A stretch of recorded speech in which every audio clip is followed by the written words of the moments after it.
I'm gonna start. So the way I did it is I wanted to try and do kind of a consolidated version. So I held myself to 1 page per topic, but feel free to go over a page if you don't want to have to write small. It doesn't matter. That was just kind of how I did it to kind of manage how much I was going over. I'm going to start at the beginning because it's been the longest time since biochem.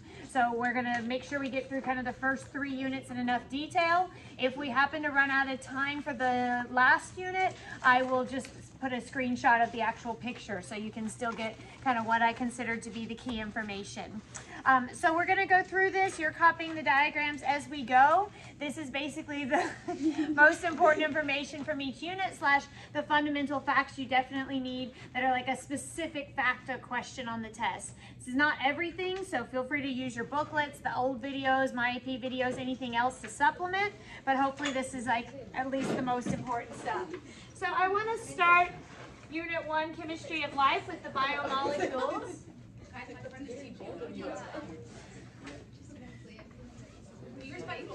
All right, and for each biomolecule, we need the elements,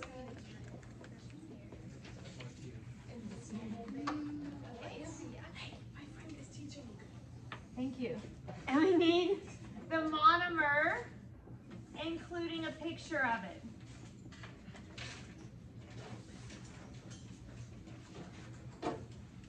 So we need to be able to recognize kind of what the monomer looks like. Is this horizontal or? I did everything this way, but do it however makes you happy. But I just did all of it the same way because that was just easier for me to wrap my head around. So our 4 biomolecules are carbohydrates, lipids, proteins, and nucleic acids. And we did these first because you kind of needed some of the background chemistry as we go into the other units. But a lot of these you'll start to recognize they've come up in our other units as well. And we've kind of learned more about them as we've gone. So one of the things you have to know for each is just the elements can be really helpful. So carbohydrates are carbon, hydrogen, and oxygen, with carbon and oxygen being relatively equal in amount and twice as much hydrogen. Lipids are largely the long carbon-hydrogen chains, so they tend to be really, really long carbon-hydrogen chains with just a small amount of oxygen. So we'll draw that when we draw a triglyceride, that the oxygen really just combines the glycerol and the fatty acids together. Proteins are going to be CHON, carbon, hydrogen, oxygen, and nitrogen. So they have the addition of nitrogen. And nucleic acids are CHOMP. They have nitrogen and phosphorus. If you're coming in, if you want to grab 3 to 5 sheets of paper, 3 if you write front to back, 5 if you don't. Okay, so then let's look at what the monomers are. So remember, a monomer is just a building block. So it's the smallest part that we would still consider to be part of it. So the smallest unit that's still a carbohydrate. So for carbohydrates, the monomers are monosaccharides. And so the most common monosaccharide, and the one you really need to know of in terms of importance, is going to be glucose. So because glucose is relevant in our energy unit as well, we are just going to do a quick picture of it. So it has all of the hydrogen and hydroxyl groups. So remember, OH is hydroxyl. So there's my glucose. So monosaccharides tend to have that ring-like structure. They form rings in water. So when they're in an aqueous solution, such as our cells or our bloodstream, they form into that ring shape. So that's what we tend to see them as. Okay, lipids, the monomer is kind of not necessarily a monomer, but they tend to form triglycerides, which are like individual little E's. So a triglyceride is actually 1 glycerol and 3 fatty acids. So the 1 glycerol and 3 fatty acids are kind of the monomers. Some things will consider them to not have true monomers, as long as you know what makes them up. So the glycerol is a short carbon-hydrogen chain, and then attached to the oxygen will be a long carbon-hydrogen chain.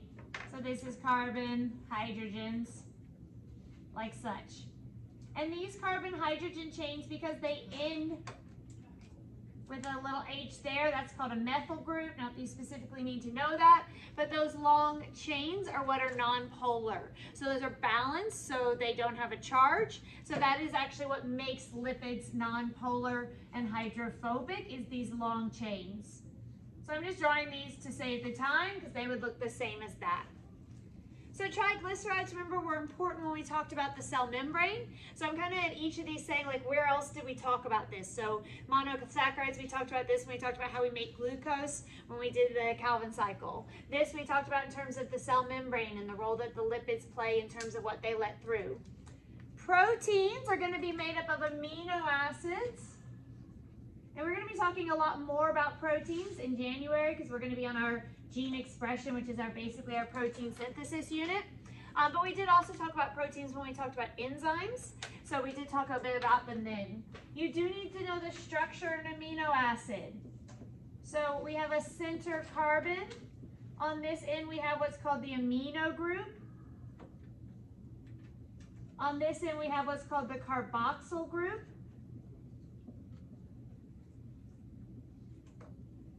And hanging down from the center C, we have the most important, which is the R group.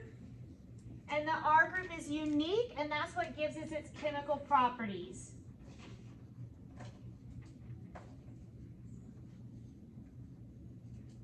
So for instance, if the R group were polar, it would cause that amino acid to be attracted to other polar things. If this R group were positively charged, it would attract negatively charged amino acids. If it were nonpolar, it would attract other nonpolar. So whatever the charge is, whatever's going on in that R group, that's what causes it to bond and connect with other amino acids. So that plays a really important role in the protein. And then nucleic acids are made up of nucleotides, which also we'll be talking quite a bit more about in our next unit on DNA and RNA. But each nucleotide is a sugar, a phosphate group, and a base that contains nitrogen. So all three of those make up one nucleotide. So we're going to talk a little bit more about proteins and nucleic acids. So those are kind of more the emphasis, partly just because they have a bigger role in the rest of the course. So they're going to be really important as we particularly go into gene expression and so forth. So I want to spend a little bit more time on the structure of those. So I want to do kind of a little bit of a diagram of a DNA structure and then the different primary, secondary, tertiary, quaternary structure of the proteins. If you need to take pictures later, you can do it from my paper one, just so that we're saving time since I'm running the recording of it. So anything you miss, you can take a picture and kind of fill in afterwards. Okay, so I'm going to do on one side a diagram of DNA, on the other side looking at protein structure. So we're not going to go into lots of detail yet about DNA structure. It's basically what we're going to be doing as soon as you come back in January. We're going to be going straight into DNA structure. So plenty more of it to come, but for now, it's kind of the emphasis is on the bonds. So we're going to look at kind of what the bonds are that hold it all together.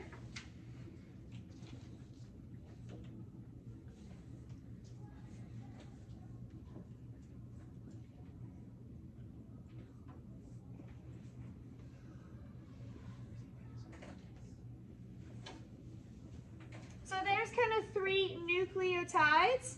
And so first of all, there are bonds that actually hold individual nucleotides together. So the bonds, did not go well. The bonds that actually attach the phosphate and the base to the sugar are going to be strong covalent bonds that are really never going to be broken because you're going to always keep that together. So those are strong covalent bonds.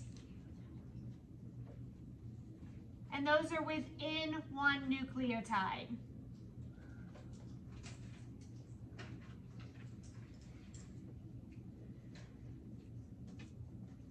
Then we have to attach the nucleotides to each other along the sides. And these are also going to be strong bonds because once they form, we don't actually break those apart either. So those are going to be strong covalent bonds as well. And they have a specific name called phosphodiester bonds, or sometimes you'll see them just called backbone bonds.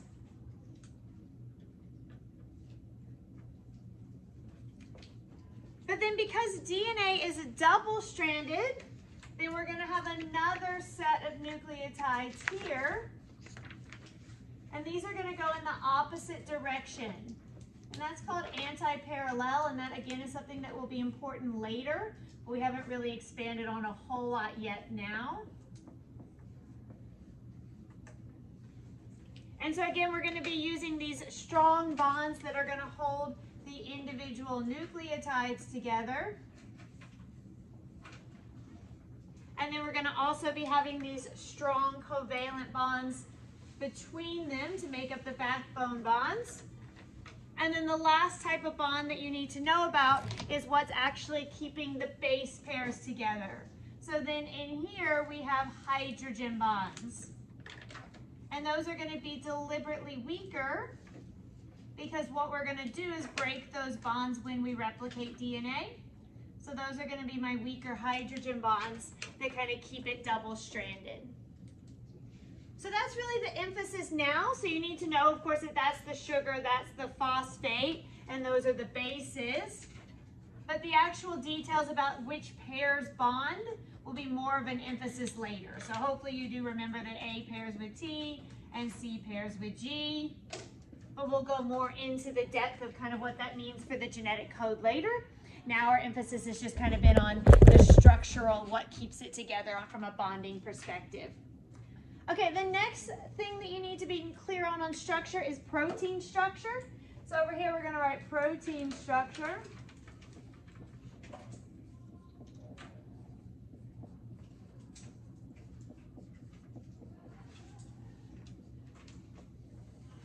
So there's 4 levels to protein structure. So this is important for proteins, but also for enzymes. So I'm just going to write in parentheses enzymes. So just a reminder that enzymes are proteins. So these same things that determine the structure of a protein are also determining the structure of an enzyme. So the question might actually ask about it more for enzyme structure instead of protein, and you just have to know it's the same concept. So remember, your primary structure of your protein is just going to be the sequence of the particular amino acids. So that's going to be the sequence of amino acids.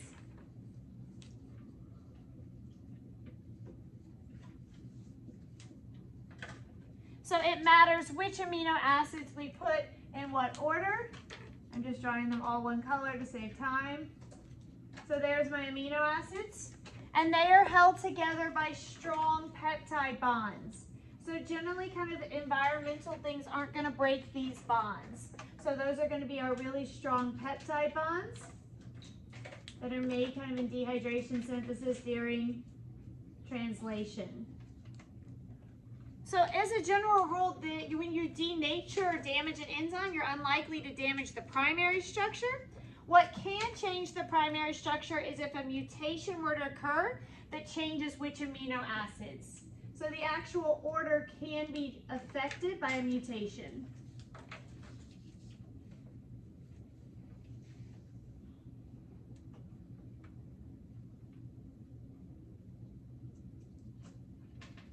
So if mutations occur, it can shift the order of those amino acids and change the primary structure. The secondary structure then, which is usually kind of the least interesting of them all, is just going to be a set of folding. So it's kind of a folding pattern of the chain. And there's really only 2 folding patterns, so this is kind of less likely to be dramatically altered by the environment. It can be either an alpha helix or a beta sheet. So when it does that, they basically form kind of a uniform, consistent shape. And they actually have bonds that kind of hold it in this shape. So weak hydrogen bonds are going to come in here and kind of hold it into its shape.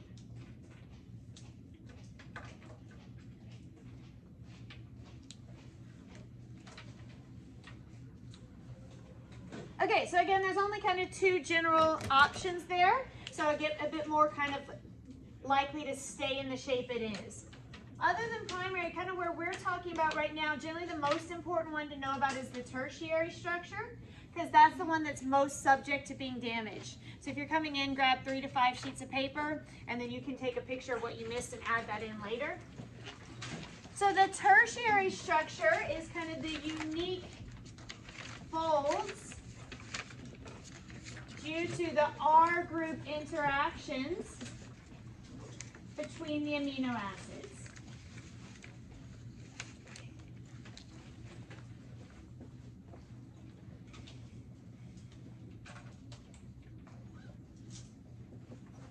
So make sure you're clear kind of on how this relates to the R groups.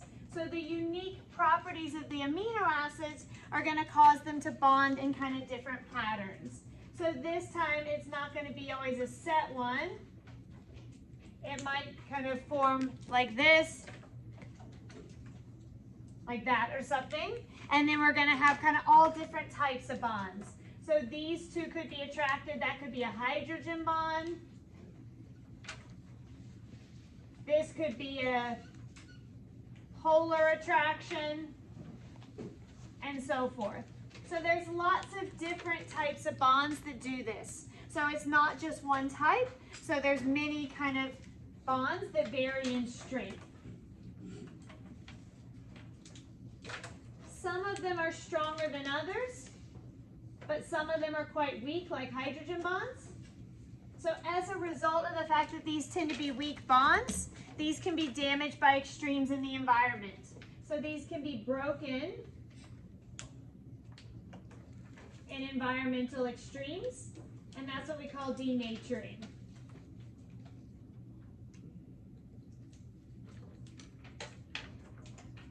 So if we denature an enzyme, we can break some of those bonds, and that's going to cause it to change shape.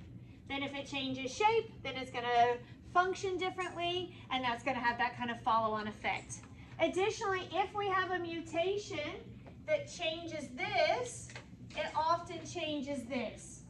So if you change the primary, you often, not always, because you could replace it with a fairly similar one, you often end up changing the tertiary. So changing the structure at one level will often have a follow-on effect. So definitely primary and tertiary are kind of the most important ones to know about. The last is quaternary. And quaternary is basically the same thing as tertiary, but between two different peptide chains. So same as tertiary, same types of bonds, also subject to being denatured, but between multiple polypeptide chains. And so not all proteins even have a quaternary structure. So some bigger proteins are actually multiple polypeptide chains together. So these are also R group interactions.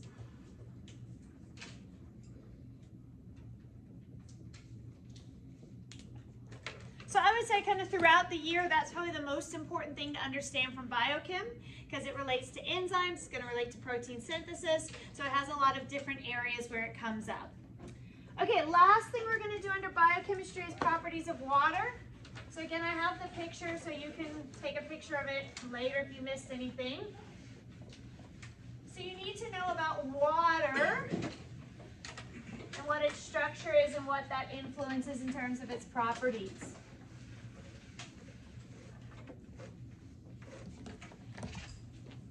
Okay, so water, the most important thing to know about water, which hopefully you all know, is that water is polar. So water is polar because the oxygen pulls the electrons closer to it than to the hydrogen. So that makes it slightly electronegative. So it's not strongly charged, but it's a slight electronegative charge. And the hydrogens have a slightly positive charge. The most important implication of that is that water molecules are attracted to each other. So then if we have another water molecule here, this positive and this negative are attracted, and so they actually form a bond between them. Same thing here. This positive and this negative actually form bonds between them. So water molecules form bonds called, and those are weak hydrogen bonds. So hydrogen bonds form between the water molecules.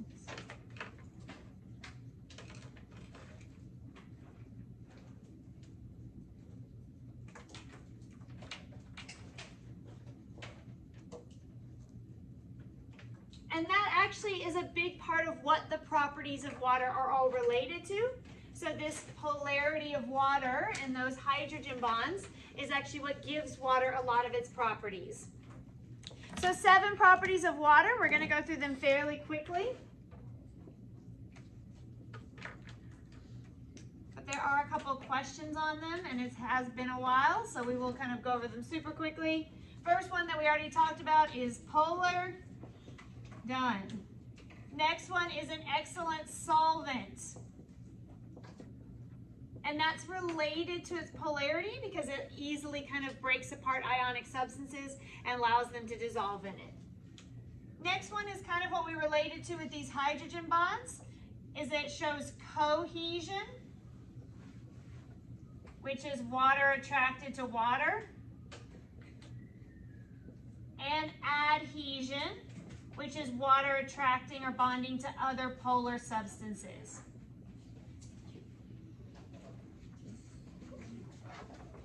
Those two properties are really important because those two properties together allow water to move against gravity.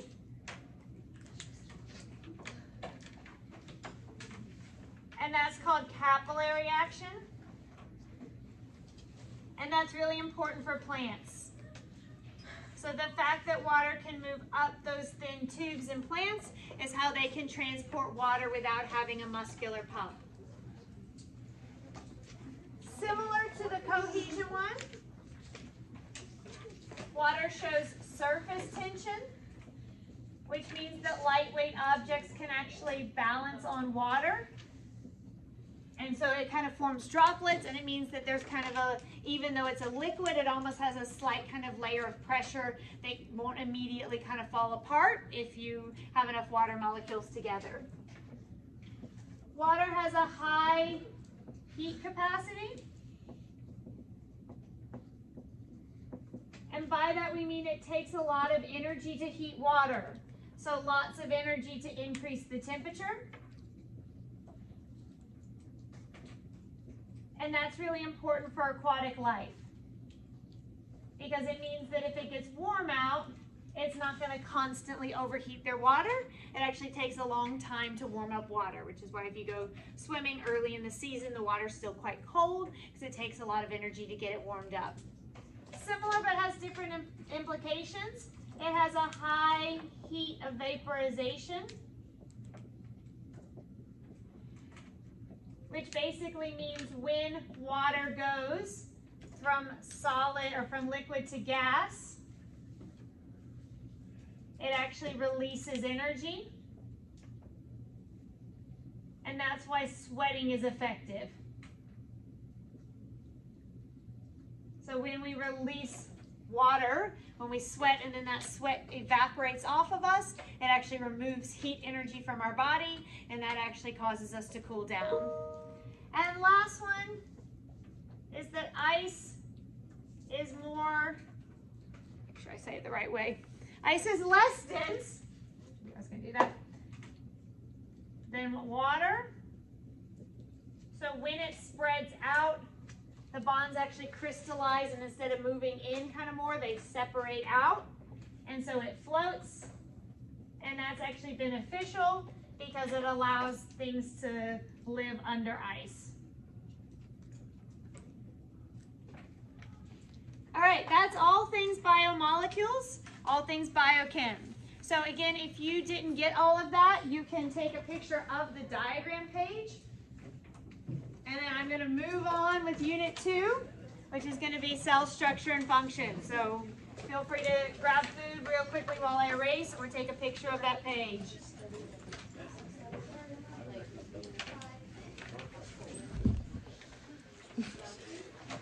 Tonight we're more concerned with All right.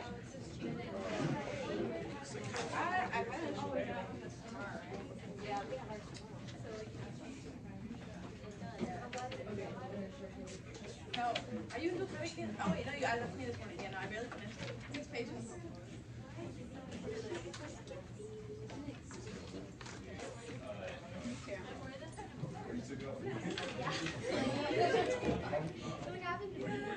Okay, next up. We're going to keep going so we don't run out of time for everything. Next unit is cell structure and function. So I have a little bit of everything from this unit that we need to go over. So a little bit on organelles. The most important organelles that you need to know about are the endomembrane system. So the endomembrane system are the organelles involved in protein production and transport.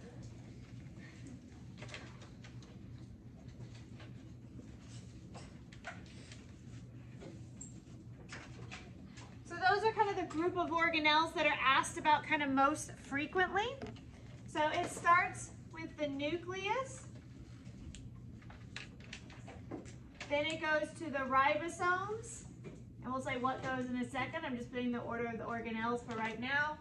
The ribosomes are generally already on the rough endoplasmic reticulum.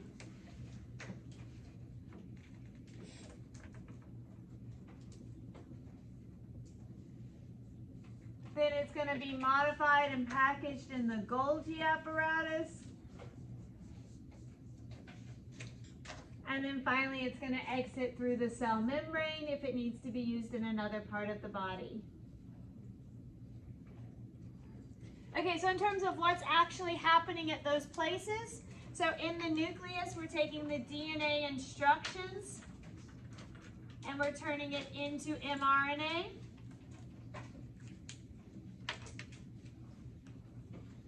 And that process is called transcription.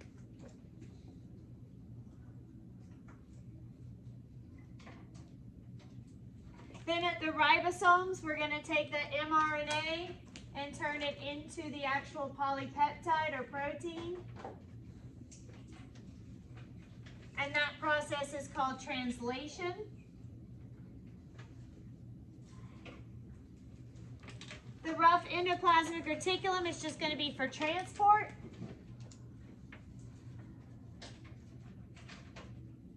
The Golgi apparatus is going to be to modify and package.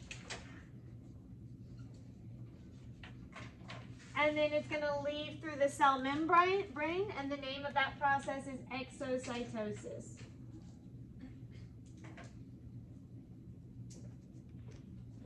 So there's what's going on at each stage as well as kind of the names of those different processes. There's one other organelle. Well, you need to know chloroplast and mitochondria, but we're going to get to those in our energy thing. So the other organelle that I do want you to know is lysosomes. Lysosomes are only found in animals, and they have enzymes that help them to break things down inside the cell. So what they can do is they can release those digestive enzymes and they can break down particles in the cell, which can be a number of different things. So it can be like a food particle, like a larger carbohydrate chain, but it can also be used to break down invading cells. So it can also be used to break down pathogens. So in our white blood cells, they have a lot of these lysosomes. So they can engulf a pathogen, a bacteria, or viral particles, and then use their own enzymes to break it down. Okay, so those are kind of our organelles to know. And then, like I said, the other two that are important are the chloroplast and mitochondria. So we'll talk about them in the energy thing, but we're also going to talk about them quickly with the endosymbiotic theory.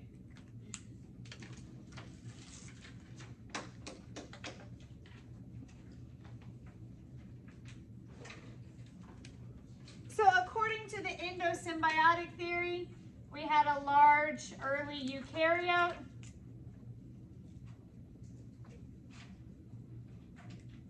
And it's going to engulf this free living cell. So this was its own cell. So it was a free living prokaryote.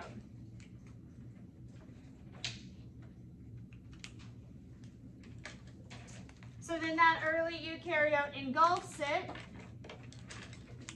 and now it becomes an organelle instead.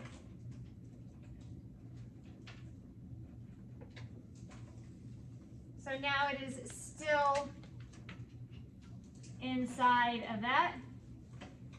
And because of the way it engulfs it by endocytosis, it actually kind of takes some of the membrane with it. So it kind of pulled in by taking the membrane. This organelle, there's two types that it can be. So it's either a chloroplast or a mitochondria. Those are two organelles.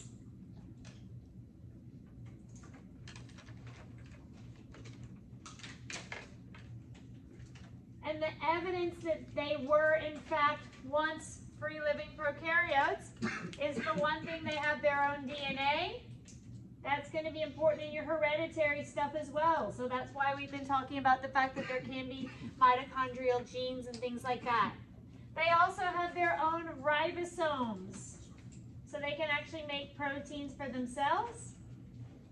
They have that double membrane, which is believed to be their own membrane, plus the membrane of the actual eukaryote when it engulfed it. And they can also self-replicate. So those are all the bits of evidence that the endosymbiotic theory is the correct reason for those organelles. All right, next, cell membrane.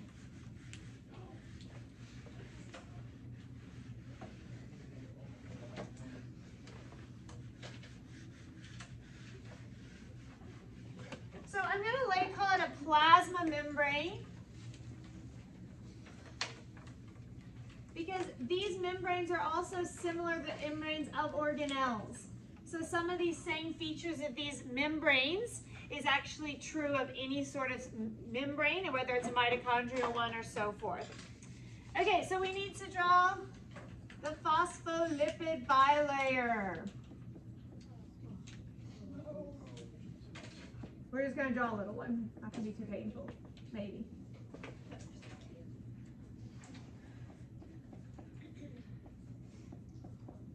Embedded through that are some big proteins, which we'll call integral proteins.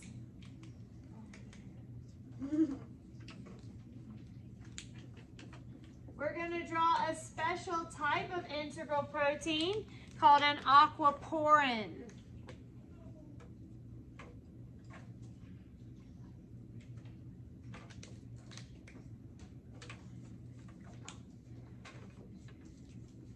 And then we're also going to draw, but not talk terribly much about in this unit, a nice surface protein as well, called a peripheral protein.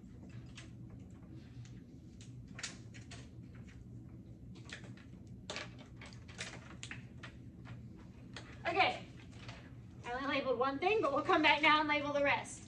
So the actual phospholipid bilayer. So each of these is one phospholipid, has one head and two tails. The heads are polar, which makes them hydrophilic, which means they can be around water. So that's really important because that means they can have water inside the cell and water outside the cell. So this is water inside the cell, and it's attracted to these heads. So that's really important. Then it also allows it to be near water outside the cell. So both the inside and outside of the cell is surrounded by water. So we need to have heads on the outside, heads on the inner side most as well.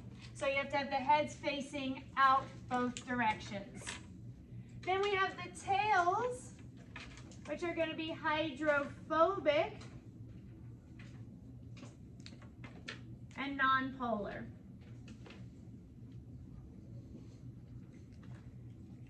We have this really big protein called an integral protein, which which is going to usually be involved in transport. So there's other things that it can do. In order for it to be through the whole thing, it has to have some polar regions, and then it has to also have some non-polar regions. So it has to have both polar and non-polar regions. And there is a fancy term for that, which is amphipathic. Both polar and non-polar. So because it's a protein, and proteins are very complex structures, it can kind of fold in such a way that facilitates that. And then this here is my aquaporin, and it is a protein channel that's just for water.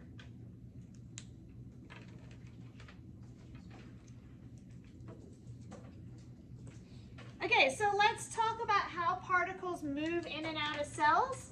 So how do particles enter and exit cells?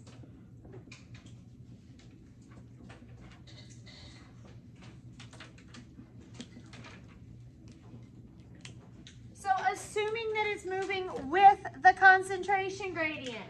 So if it goes with the concentration gradient,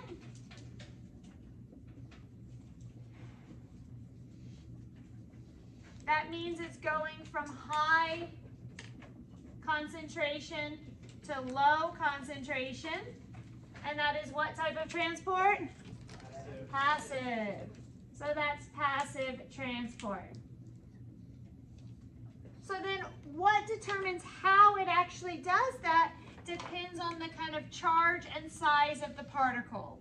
So if it is small and non-polar, and the best two examples of that are going to be oxygen and carbon dioxide, then it's going to go straight through the actual bilayer. So it's able to slip through the heads if it's small enough, and it's not going to get bothered by those non-polar tails, so it can go straight through the bilayer itself. If they're a little bit bigger or if they're polar, so in some cases it may still be really small, like the example questions we looked at, something like calcium, tiny ion, but it's polar or charged. Remember, polar means two charges, charged just means single one. It can't actually go through the tails well, and so it's going to actually go through a protein channel.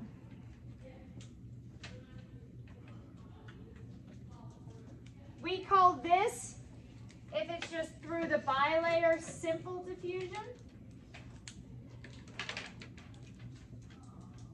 And if it has to go through the channel, we call that facilitated diffusion.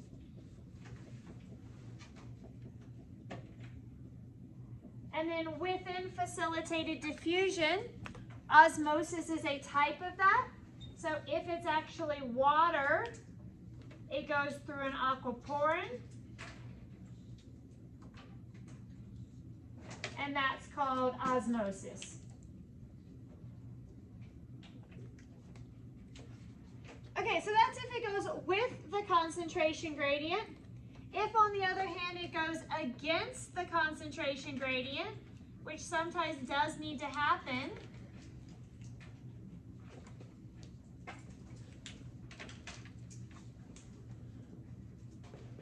now it's going from low to high, and now it is called active transport. So generally speaking, if we're doing active transport, it's going to have to use proton pumps. So some sort of proton pumps or protein pumps. So some sort of physical pump in the membrane. And it's going to rely on using what?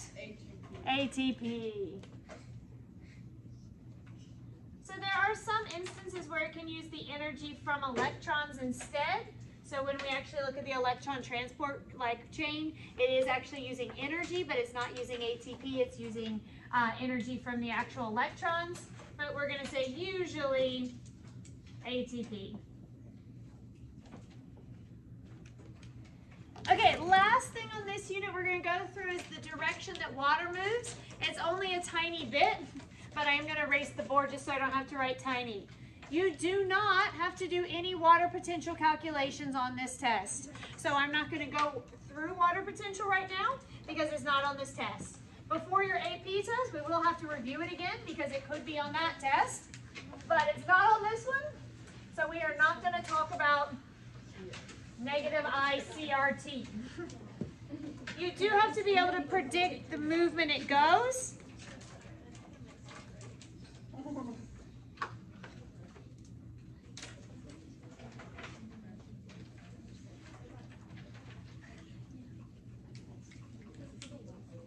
So remember, water movement is called osmosis, and the goal of it is always to achieve equilibrium between the cell and its environment.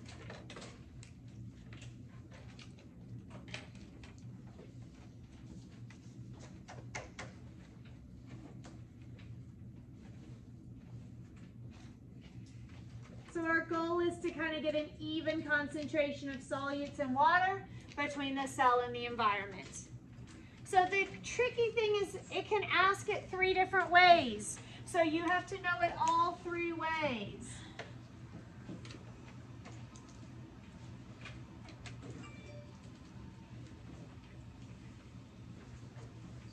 So probably the most common thing it asks about, and we've seen kind of example questions of this in class, is in terms of tonicity. So the most common thing is hypo to hyper.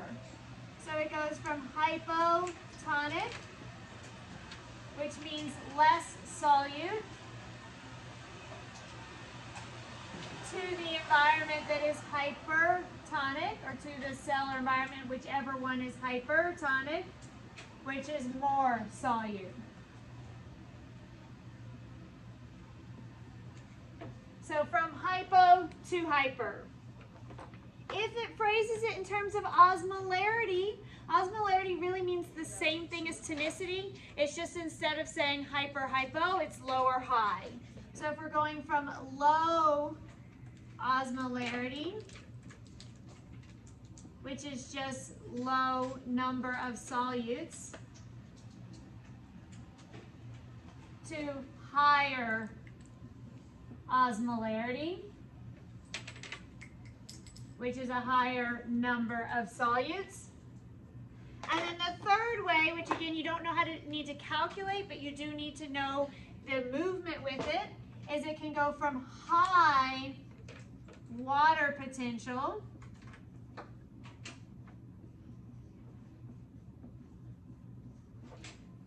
to low water potential. So again, no need to calculate that, but you do need to know that it would go from high to low.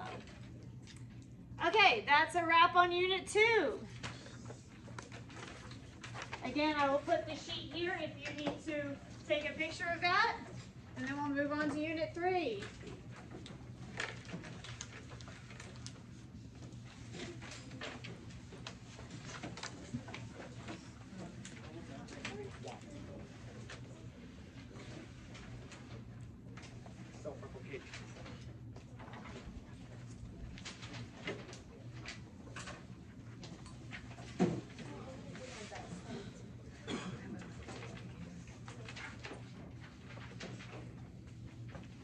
Okay, Unit 3, everyone's favorite, energetics.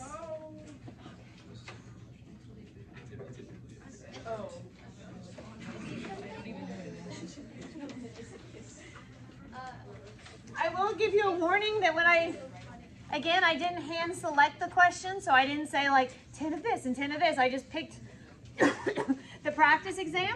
And College Board says that all things are not weighted even. So they tell you that they're going to put more questions on some units. So there's quite a bit of energy on the test. So there's always going to be quite a bit of energy as one of the more heavily weighted fall topics. So as a result, there is a couple of sets of questions that have like data and then are all about energetics. So it's probably the most tested about unit. So let's talk about it. Having said that, a lot of the questions are more kind of experimental than anything. Like, it's not tons and tons of really specific knowledge. It's more just about photosynthesis and respiration, and then it might be like a study or something. Okay, so I'm only going to do two things. I'm not going to recreate our big table because I think there's two really important things that you know. First of all, if you know the location, that's going to get you some easy points. So that comes up a couple times. And then the most important thing is that you know the purpose. So if you know the purpose of each thing, that's actually more important than knowing the details of the products. Because if you understand the purpose, you can kind of figure out which set of products goes with it. Okay, so a reminder of what the stages are, because we're going to do respiration and photosynthesis all in this one giant chart. So in respiration, actually I'll do photosynthesis first, since it does come first. So we'll start with photosynthesis. So we have the light-dependent reactions.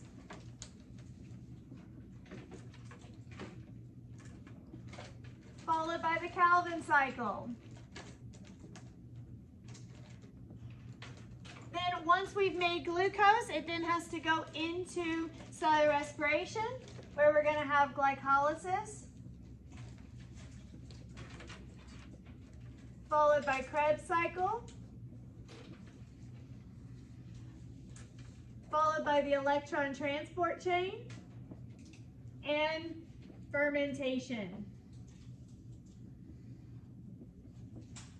Fermentation is not part of aerobic respiration.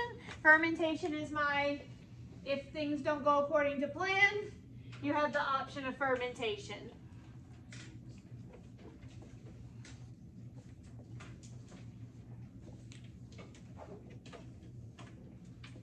So I wrote them in green versus purple to try and make it clear that these two are photosynthesis.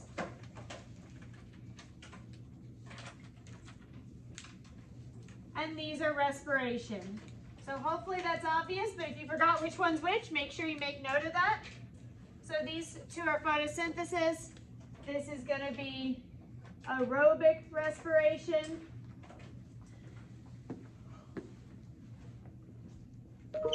And fermentation is actually going to be anaerobic respiration.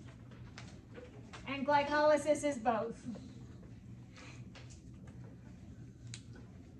So they're both going to actually start with glycolysis. It's actually technically anaerobic because it doesn't actually directly use oxygen. Okay, location. So the light reactions in the Calvin cycle both happen in the chloroplast.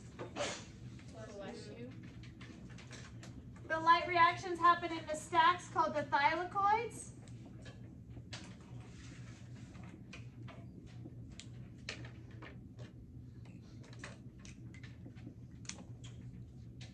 This happens in the rest of it, which is called the stroma.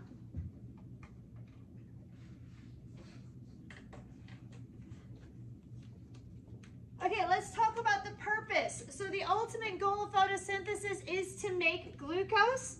So the purpose of the Calvin cycle is going to be to fix carbon dioxide into the sugar glucose.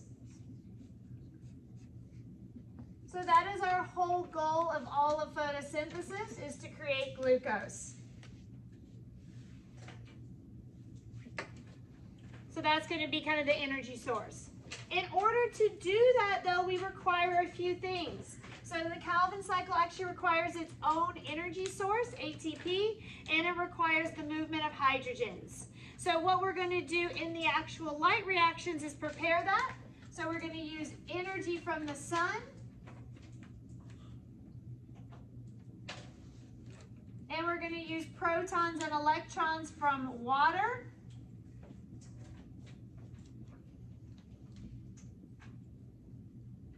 And we're going to make ATP for the Calvin cycle and NADPH for the Calvin cycle. So our goal in these processes is just to prepare for the Calvin cycle. Okay, so then at the end of the Calvin cycle, we have glucose. So glucose is food, but it is not usable energy. So if we want cellular energy, the energy source of our cells, we have to progress on to cellular respiration. So glycolysis can happen in all living things because it doesn't use the mitochondria, so it happens in the cytoplasm. If you have oxygen, you then move into the mitochondria, and Krebs cycle happens in the matrix of the mitochondria, which is actually that inside part. And then the electron transport chain happens in the cristae of the mitochondria, or the inner membrane space, which is the area between the two membranes. If you don't undergo Krebs cycle and electron transport chain, you instead do fermentation, and it's going to happen back in the cytoplasm.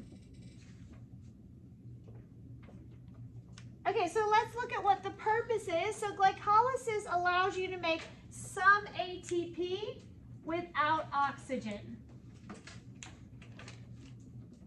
So it makes 2 ATP without needing oxygen.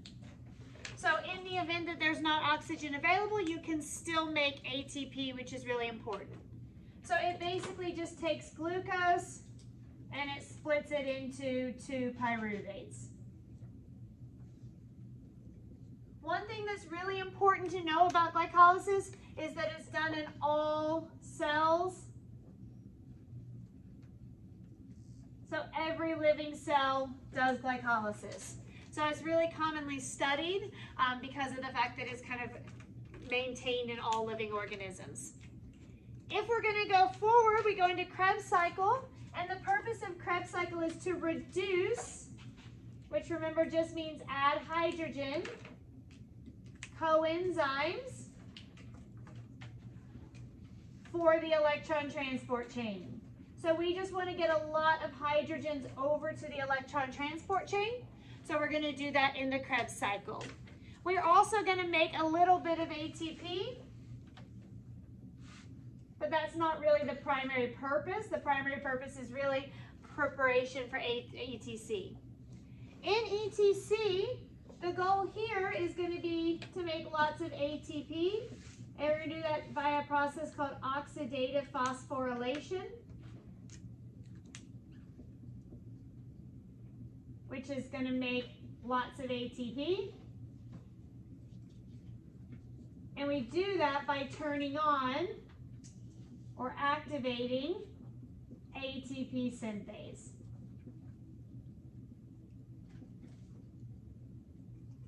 So this is where we're finally going to make lots of ATP, is in the electron transport chain. We're going to talk a little bit more about the electron transport chain, or about ATP synthase, in a minute. So in both of these two, for it to happen though, they do require oxygen. So it's going to be our final electron acceptor at the very end of the electron transport chain. It's going to take the hydrogens to make water. So it's going to come bond with those hydrogens and make water as a waste product. So if you want to have sufficient ATP, you have to have oxygen. So oxygen's necessary for that. If you don't have oxygen, then we're going to go on to fermentation. And the reason is because when you end glycolysis, you actually make NADH, and we can't keep it as NADH or else we can't restart glycolysis. So we're going to oxidize, which just means remove the H, so glycolysis can restart.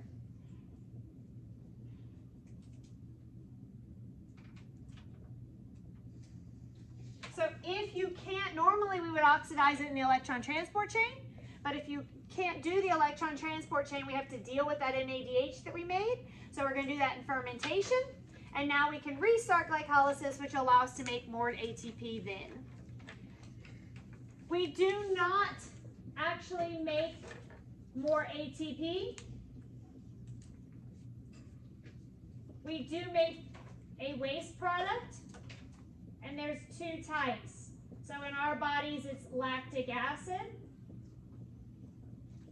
but in yeast and bacteria, they make ethanol instead.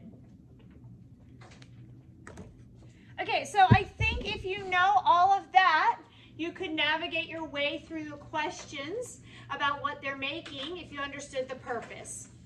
So I want to talk now a little bit about, just a very quick on enzymes generally, and then there's two enzymes involved in these processes I want you to know about specifically. So general information on enzymes, and then two specific enzymes, including ATP synthase, that we want to talk a little bit more about because they're important. Then we're going to draw one stage only, which is the light reactions. And so if you're good on that, you can probably work your way through anything else. Okay, so enzymes.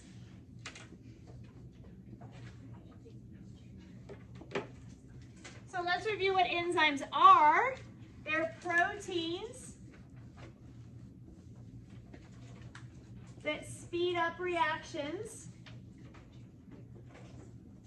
by lowering what? Perfect. By lowering activation energy, which is going to be the energy needed to start a reaction. So hopefully we're good at that.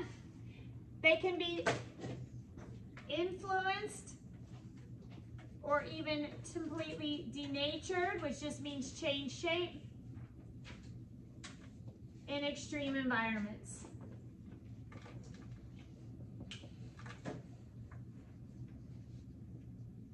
So if an environment is shifted, it can cause them not to function as well. And the reason for that is because it alters the tertiary structure. All energy processes use enzymes.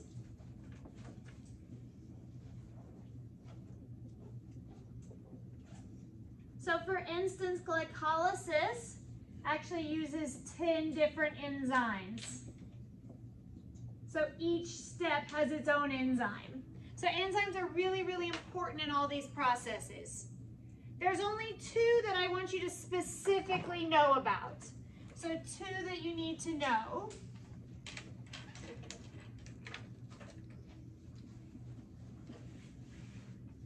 One of which you need to know quite a bit about. The other one's a small one, but I would just like to go back over it because I feel it might be relevant.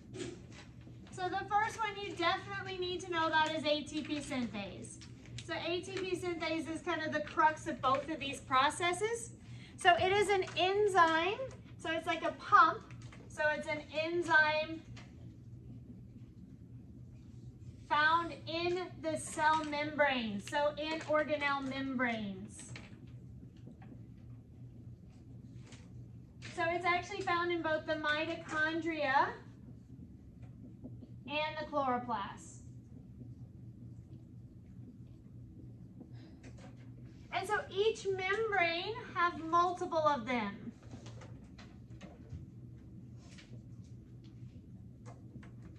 So there's not just one. So they're going to be all along that. So that also means the more membrane you have, the more ATP synthase you have, which means the more what you have? Energy. So as a result, the goal of these organelles is to have lots of membrane. The way they do that is by folding or stacking membranes to do that. So that's why when we look at a mitochondria, that inner membrane is not just one loop, it's all folded because that increases the amount of the actual membrane. So we increase the surface area of the membrane. So if we can increase the surface area of membranes, then we can have more ATP synthase and it can be more effective. Okay, so what does ATP synthase actually need?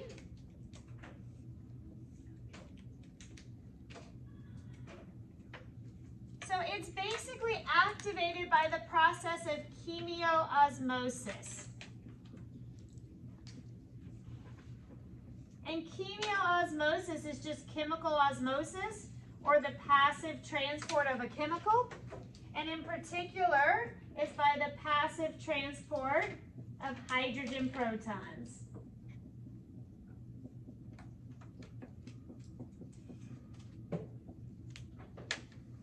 So when hydrogen protons move through it, it turns it on. So in order for hydrogen to move through it, we need there to be more hydrogen above it. So we need to ensure that there's lots of hydrogen above to cause it to move through. What do we call that lots of hydrogen above? A positive proton gradient. So you need to know that term. So we're creating that positive proton gradient so that when those protons then move through, that actually causes it to activate. So now it's active, and when it's active, it takes ADP and adds a phosphate and makes ATP.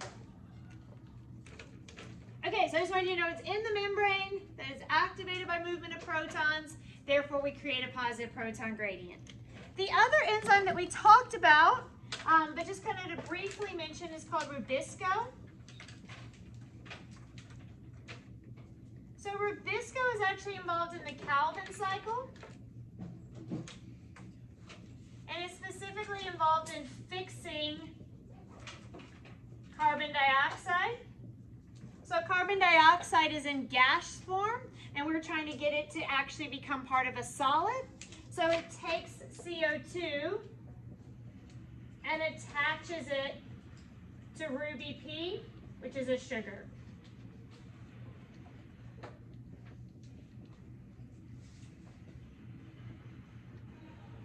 So it's responsible for taking those elements from gaseous form into a solid form, and that will ultimately become G3P, which is half a glucose.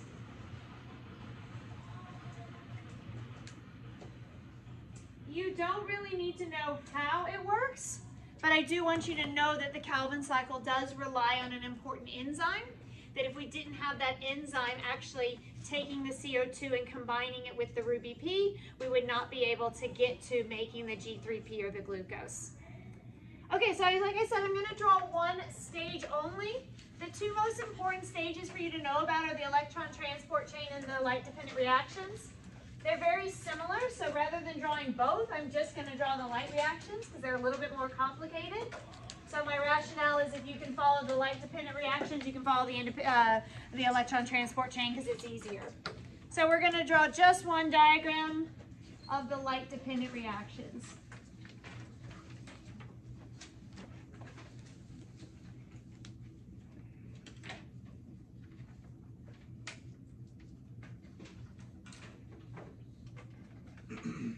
Okay, so these take place in the thylakoid, which is a disc. So we actually draw it kind of a shape like that. So this is my thylakoid membrane.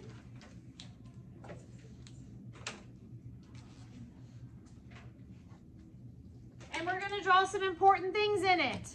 So first of all, we're going to draw our friend that we just talked about, ATP synthase. There's another enzyme that I probably could have listed to know, but we're going to talk about it right now anyway. And this is called NADP reductase.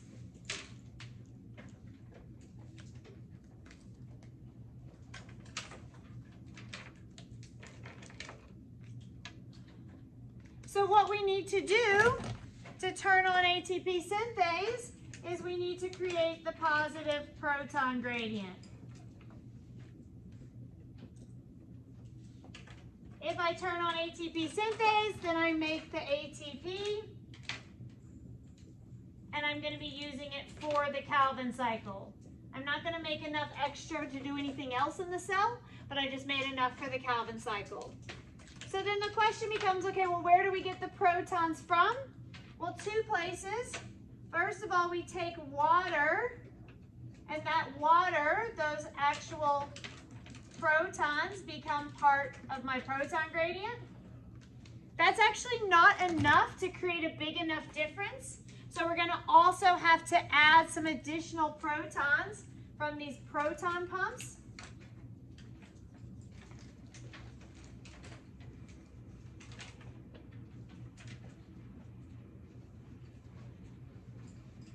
But the proton pumps are not by themselves active.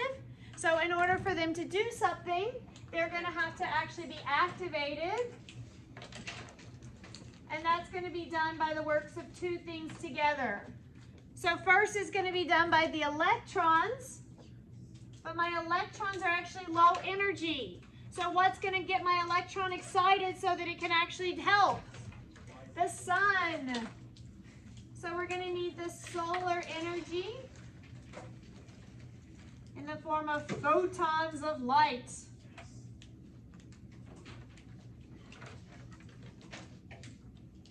So there comes my solar energy. That's going to cause that electron to now become excited. And that little green thing that I drew is a photosystem. So that photosystem contains chlorophyll. And it traps light and excites electrons.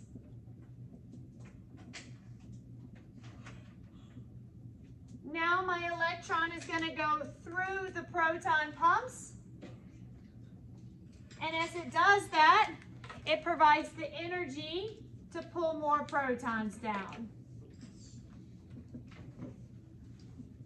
My electron gets a little bit tired, so thankfully there's another photosystem that's also going to trap light and make it excited. So now it can go through more proton pumps, pulling in more protons until we make the ATP that we need. After we make the ATP, sadly the hydrogen is not done because I need to actually take it to the actual Calvin cycle. So the hydrogen needs to go to the Calvin cycle. So it's going to get added here onto NADP. So we're going to add that hydrogen to NADP, which makes it NADPH, and ship it off to the Calvin cycle. You are killing us, Miss Brown. I know, right? Okay, so that's the light-dependent reactions. Easy peasy. If you feel like you would like to spend a lot more time on the light reactions, feel free to go back and watch my hour-and-a-half long video about it tonight. Otherwise, that's about as quick as I can do energy. All right, here's a picture if you want it. Topic 4.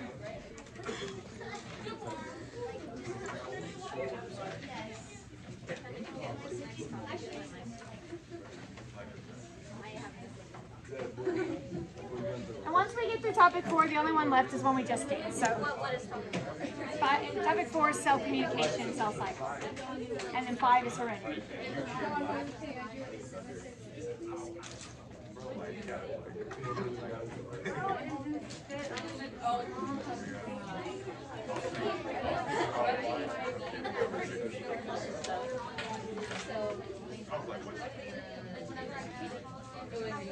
Miss Graham, is the paper like the same thing, everything you're writing on the board? Because this looks a lot smaller. It's like very condensed. Yeah, it should be the same. Okay. I think I cut one thing out on the second one, but otherwise it's the same.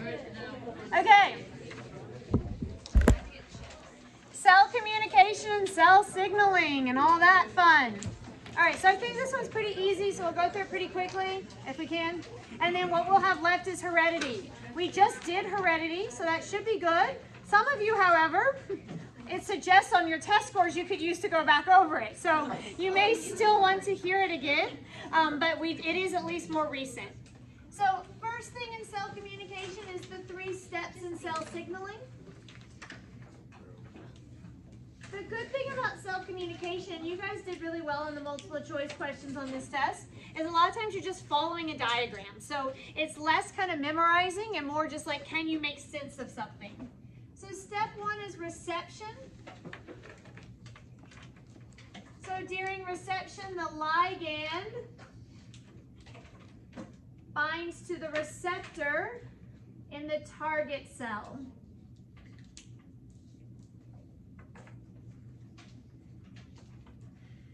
So the target cell is just who's receiving the message. So reminder, a ligand is just a chemical messenger. That's just our fancy name for it. And there's two that we really talked about, which are either hormones or neurotransmitters. I would not stress yourself out learning all about neuron signaling. I would just make sure you know that neurotransmitters are a ligand. The receptors can be two types. They're usually plasma membrane receptors.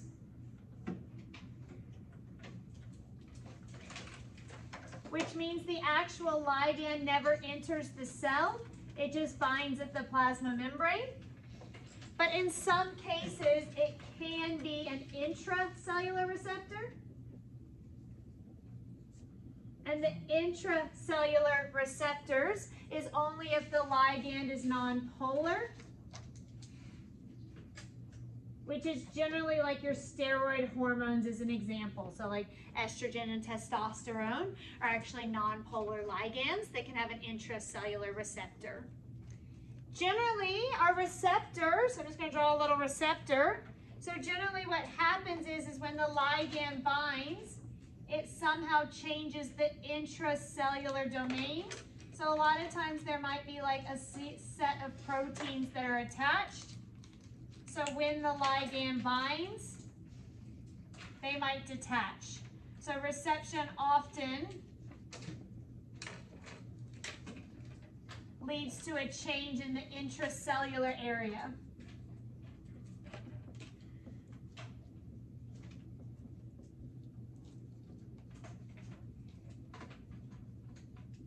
So a lot of times there's like proteins that are attached and they might leave when the actual ligand attaches.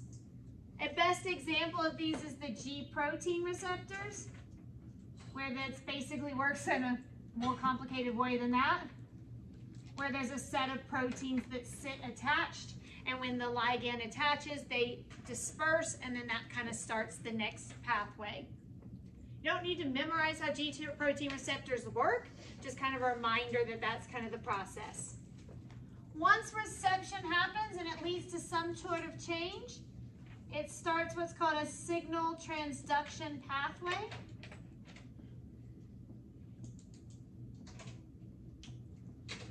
And a signal transduction pathway is basically just a series of one enzyme activating another, So it's a series of activations. And it's usually enzymes being activated by a phosphate being added.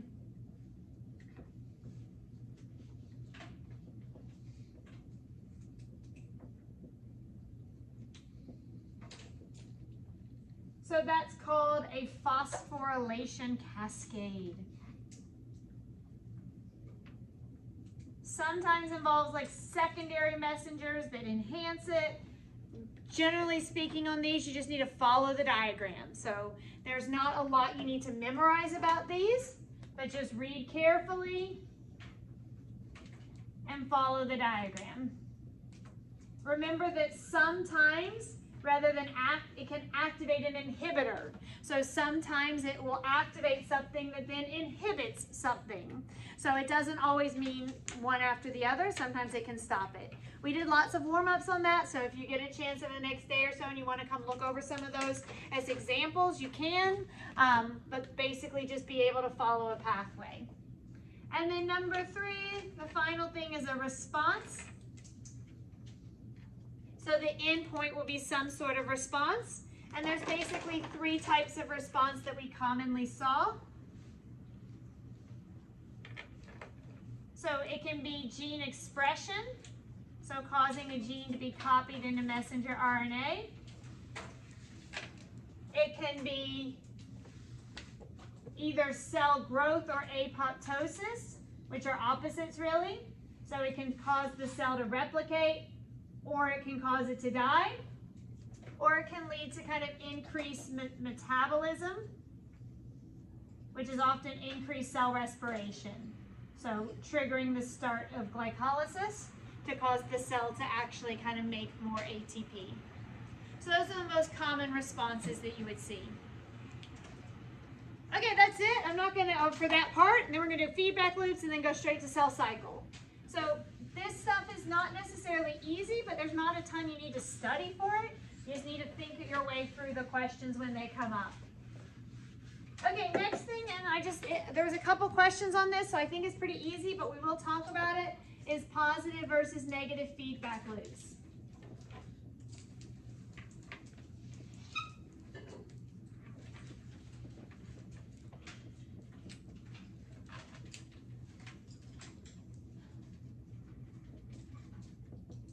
Okay, so if it's a positive feedback loop, it just means that it continues causing more and more of a response. So in a positive feedback loop, we basically have a stimulus, and that stimulus leads to a response, and that response increases the stimulus. So it's going to cause even more of a stimulus, which increases the response. So it just causes it to continue and continue. So in this case, we're increasing or strengthening the response.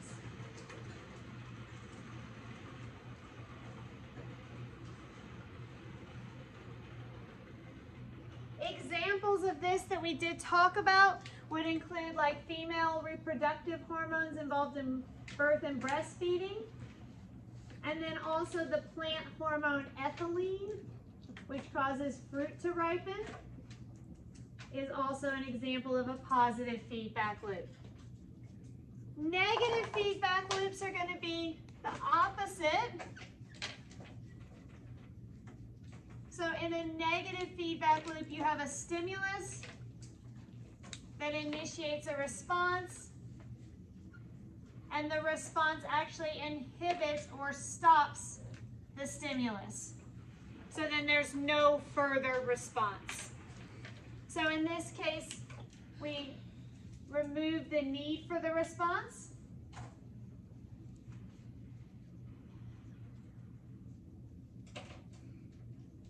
And these are usually involved in kind of maintaining homeostasis and equilibrium. So we return things to homeostasis this way. So we remove the need for it to actually continue because we're back in kind of homeostasis. And this is how most of our hormones work. So insulin and glucagon. ADH works this way. Most of our hormones actually function this way. So not hard. Again, just follow the diagram carefully, follow the arrows, make sure you're kind of clear on what is going on, and otherwise they should be pretty easy. Last part of this unit is the cell cycle. So we're going to go through the stages of the cell cycle. So first of all, most cells, I should label the stages of the cell cycle.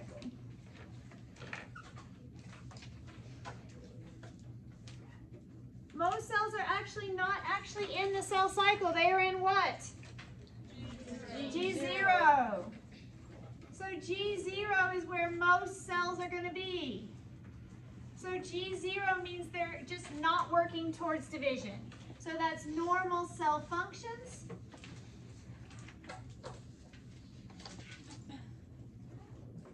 No division.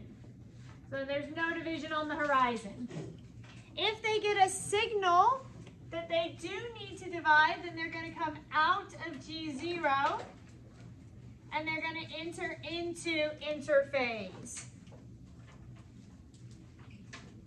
So interphase is between divisions, and it's going to be 90% of the cell cycle. And so the stages of interphase, we're just going to do real fast. G1, cell grows. S, DNA replicates. That's probably the most important one to know about. That's when we make our sister chromatids.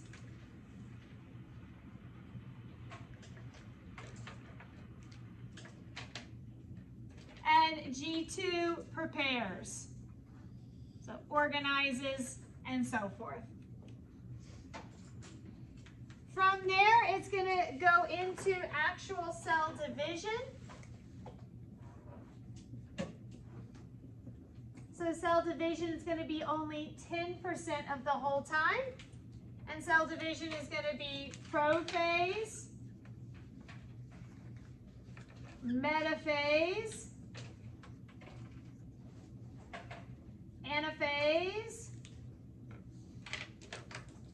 and telophase, which are the true stages of mitosis, followed by cytokinesis. I have it on this sheet, so if you want to go back and add it, you can. I'm actually not going to write the stages because we just did this in meiosis. So I think most of you kind of remember the general stages there. So if you want to copy it out, you can, but I don't think there's a lot to that. So in order for it to progress, through the stages, as the cell meets the requirement, the cell actually makes a protein called cyclin. So this you do need to know about. And what does the cyclin bind to? Perfect, to CDK.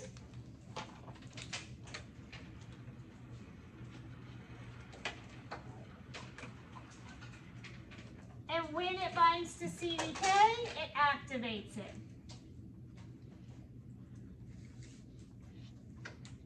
So when the CDK has cyclin attached to it, it becomes active and it continues the cycle. So when that happens, it moves forward into the cycle. Is that a positive or negative regulator? Positive. So this is a positive regulation. Because when they're present, they cause it to happen. So when they're active, they move the cycle forward. So cyclin binds to CDK, and that progresses it. If there's any detected damage, then you can actually stop the cycle.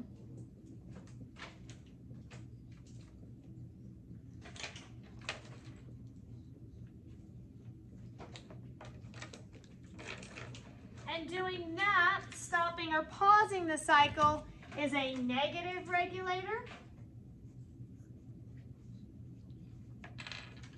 And the example we talked about for that is P53. Negative regulators are also called tumor suppressor genes. Positive regulators are also called proto-oncogenes.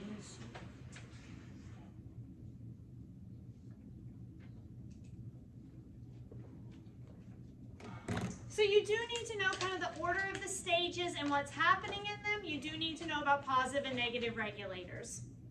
All right, we are cruising.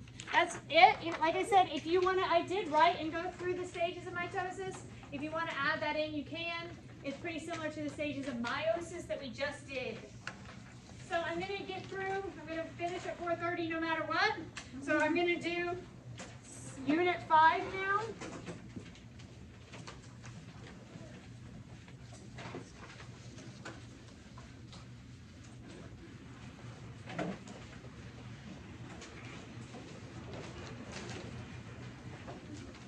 So if you're taking pictures, it's fine. Just remember to go back and add anything if you're not copying all of it as you go, because you will need to have complete diagrams to get the credit.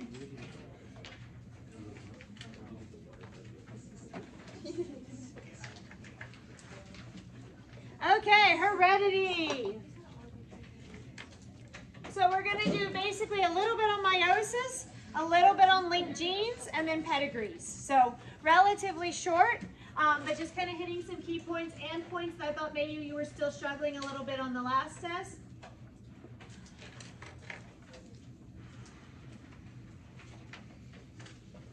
So the questions on meiosis are kind of related to chromosome number. So I thought we would make sure we're really clear on all of that. So whole process starts with a diploid germ cell. And we'll just use 46 because that's the number in humans. So it has 46 chromosomes. And it also at that stage has 46 chromatids. So each chromosome is in an unreplicated form. First thing that has to happen is DNA replication. In DNA replication, we're going to make sister chromatids.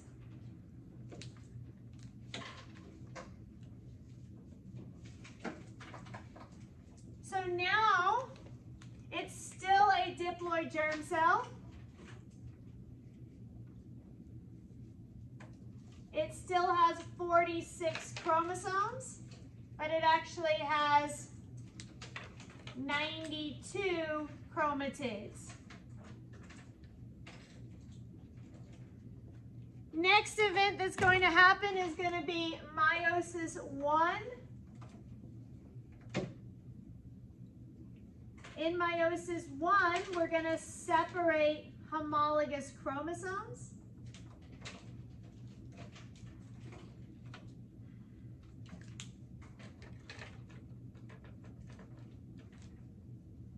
So we're going to separate the homologous chromosomes. So now it no longer has 46 chromosomes. It's going to have only 23.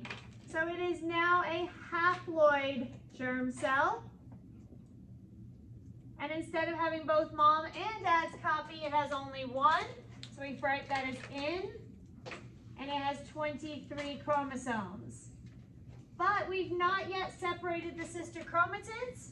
So it still has 46 chromatids. So then last thing that's going to happen to it is meiosis 2.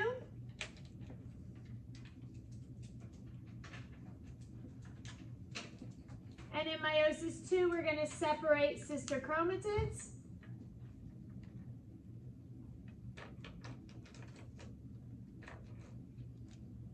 So now we're going to have a haploid gamete. So we don't call it a gamete until it's totally done.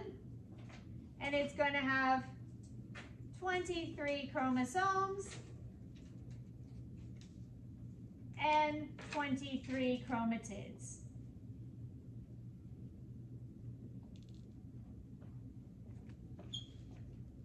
So that's just kind of tracking those numbers with that, plus a little review on the difference between meiosis 1 and meiosis 2. If everything goes well, it has the right number of chromosomes.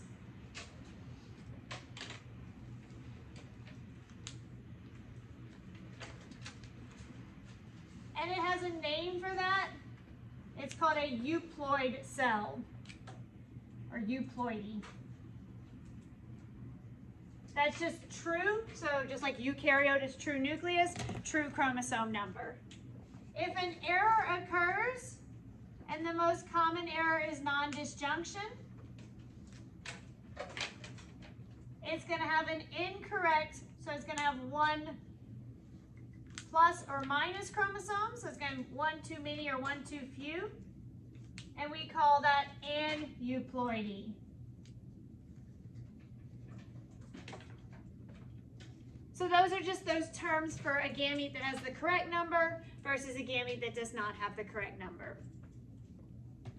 All right, next thing I'm going to go through again, you're going to think I'm crazy, is linked versus unlinked genes. But reading your FRQs, I'm going to go back over this because there was still a little bit of confusion on it. And I specifically want to kind of go more into the if it matches the Punnett square, because some of you were very into looking for recombinants even when it wasn't a test cross. So most of you seemed really good at that. But if it wasn't a test cross, it was a little bit more confusing. So I want to be kind of super clear on that. So if we're looking at two different genes, I also want to be very clear on how these are opposite.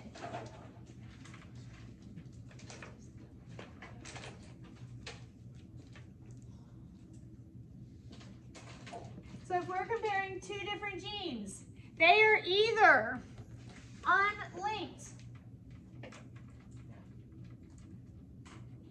If they are unlinked, that means they assort independently. And the key word there is independently. So what happens with one has no bearing on what happens with the other. So they are independent of one another. This one has no impact on this one, and that happens when they are on different chromosomes.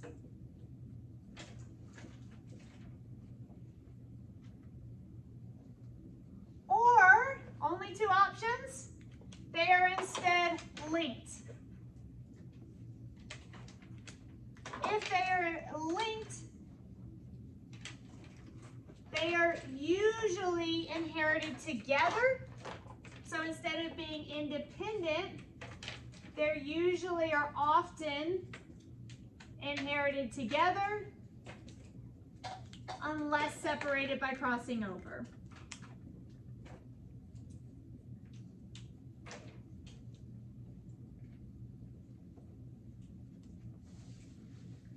And these two are going to be on the same chromosome and close by each other.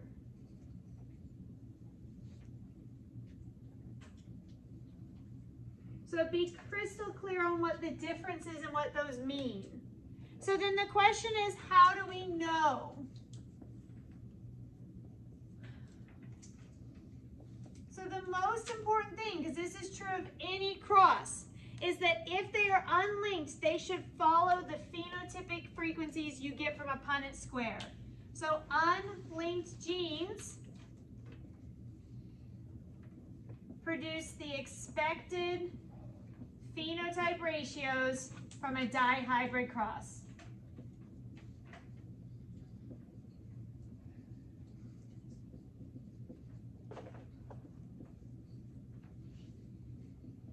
So that's kind of your always thing that you can check. So if it does what it should on a dihybrid cross, so you see the dihybrid cross, and in fact it looks like what it said the dihybrid cross would, then you can confirm that they are unlinked.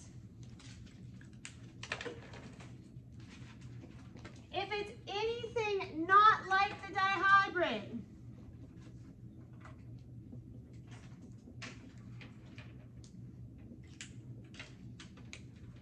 then you would say that they are linked. So this threw some of you off in the FRQ. There was that question about 3 to 1, and you're like, but I just know it's parentals versus recombinants. But the key in the question was it wasn't doing the 9 to 3 to 3 to 1. It was not doing what it said, therefore they are linked. If you need to be sure, what can you do? Cross it out. Yep, so you can do the cross and then perform a what? Chi-square test. Should you do a chi-square test if it doesn't ask you to? No. So only if asked. So on that FRQ, they didn't make you do the chi-square. You could just say, it looks like 9 to 3 to 3 to 1 to me. So if it asks you for a chi-square, do it. If and only if you are given a test cross, then you may look at recombinants. So if you are specifically given this cross, then you can compare recombinants and parentals.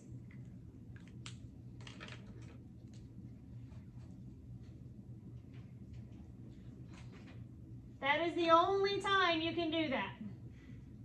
If they are linked or unlinked, it should be equal. If there's more parentals, they're linked.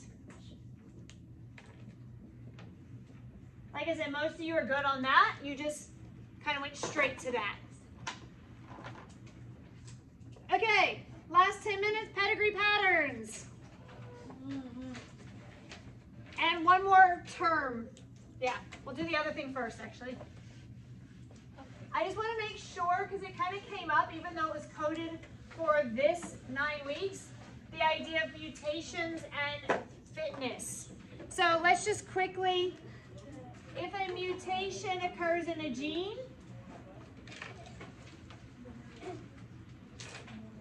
that's going to give rise to a new allele. And that new allele can give rise to a new trait.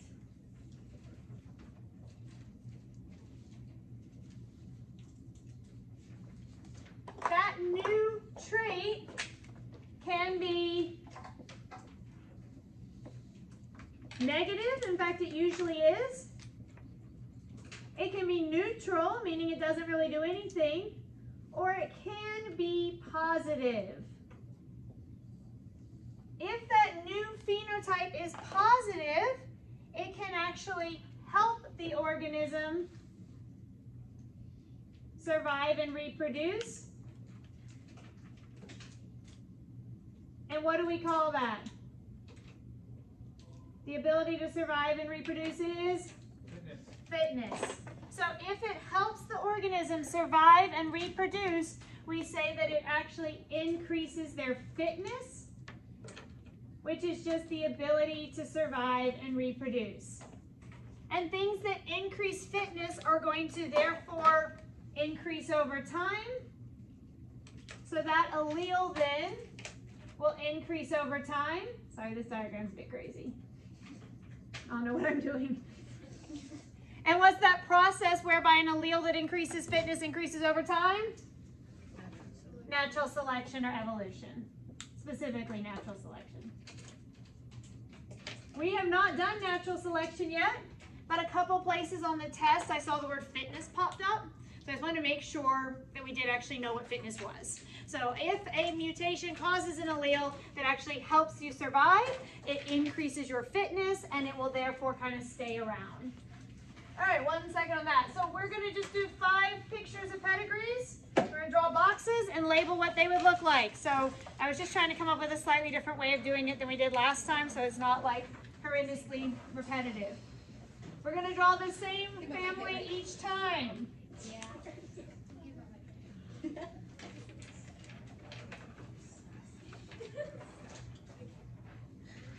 All right, in this family, neither parent has it, but they do have kids that have it, including both a son and a daughter who has it. So this trait is autosomal recessive.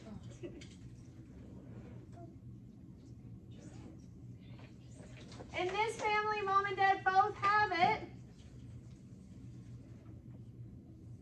They go on to again have 4 kids. Son has it, next son doesn't have it. Daughter has it, next daughter doesn't have it. This is autosomal dominant.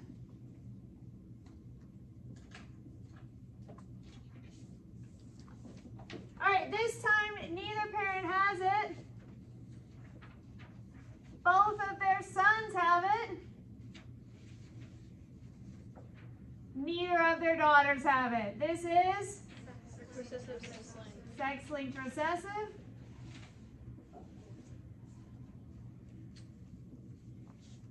This time, dad has it.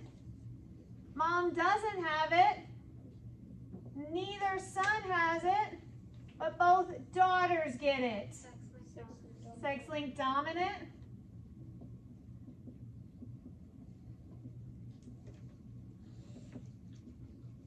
And this time, dad doesn't have it. Mom does have it. And all 4 kids have it. Perfect.